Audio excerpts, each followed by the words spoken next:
Umaabot sa 2 milyong pisong halaga ng mga marijuana plants ang nadiskubre at nasira sa isinagawang joint anti-drug operation sa boundary ng Sadanga Mountain Province at Tinglayan, Kalinga.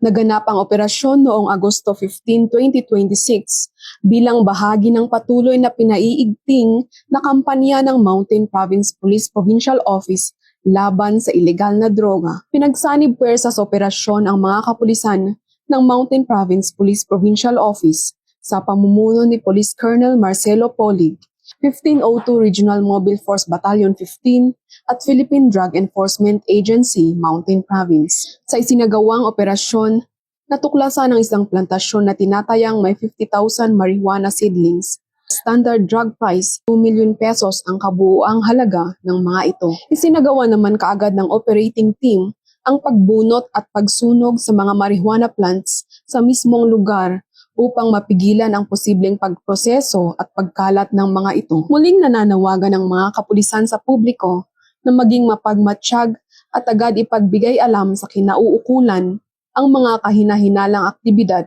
sa kanilang lugar. Mula dito sa Mountain Province, ako ang inyong PNN correspondent, Police Corporal Katsumi Coffin, alagad ng batas, tagataguyod ng Balitang Pulis.